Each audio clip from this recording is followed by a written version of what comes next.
നമസ്കാരം. Daily news ശുഭദിനത്തിലേക്ക് സ്വാഗതം. ഒഴിവ് കഴിവുകൾ കണ്ടെത്തുന്നവരെല്ലാം പകരം വഴികളോ എളുപ്പവഴികളോ ഉള്ളവരാണെന്ന് പറയുന്നത് എന്തുകൊണ്ടാണ്?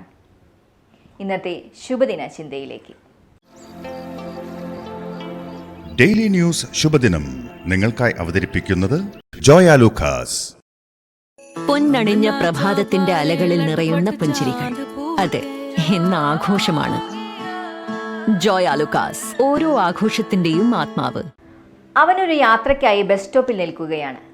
അപ്പോഴാണ് ഒരു കുരുവി റോഡിൽ കിടക്കുന്ന ധാന്യങ്ങൾ കൊത്തിത്തിന്നുന്നത് അവൻ കണ്ടത്.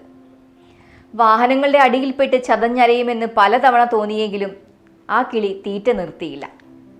തൊട്ടു തൊട്ടില്ല എന്ന ദൂരമെത്തുമ്പോഴേക്കും അത് പറന്നുയരും. അത്ഭുതത്തോടെയും പേടിയോടെയും കുട്ടി കുരുവിയോട് ചോദിച്ചു, ഇങ്ങനെ തിന്നാൽ നീ വാഹനമിടിച്ചു മരിക്കില്ലേ? കുരുവി പറഞ്ഞു, ഇങ്ങനെ തിന്നില്ലെങ്കിൽ ഞാൻ വിശന്നു മരിക്കും. മറ്റൊരു മാർഗവുമില്ലെങ്കിൽ നമ്മൾ മരണത്തെപ്പോലും ഭയപ്പെടില്ല. ഒഴിവു കഴിവുകൾ കണ്ടെത്തുന്നവരെല്ലാം പകരം വഴികളോ എളുപ്പവഴികളോ ഉള്ളവരാണ്.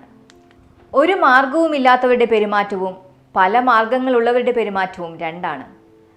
പല വഴികളുള്ളവർ കൂടുതൽ എളുപ്പമുള്ള വഴിക്ക് വേണ്ടി കാത്തിരിക്കും. തങ്ങളുടെ പരമാവധി സാധ്യതകൾ അവർ കണ്ടെത്താൻ മെനക്കെടില്ല. അവസാന മാർഗത്തിലെത്തി നിൽക്കുന്നവർക്കെല്ലാം ജീവൻ മരണ പോരാട്ടമാണ്. അവർ എന്തിനേയും നേരിടും, മറ്റെല്ലാം മറക്കും. പോരാട്ടവീര്യം ഇരട്ടിപ്പിക്കും. ആരുടെയും അപായ ഭീഷണികളെപ്പോലും അവർ പരിഗണിച്ചെന്ന് വരില്ല. രണ്ടും കൽപ്പിച്ചിറങ്ങുന്നവർക്ക് രണ്ടിലൊന്നേ മാർഗമുള്ളൂ. ഒന്നുകിൽ മരണം, അല്ലെങ്കിൽ ജീവിതം. കാരണം ജീവിച്ചിരിക്കുന്നതിനേക്കാൾ പ്രധാനമല്ല മറ്റൊന്നും. ശുഭദിനം.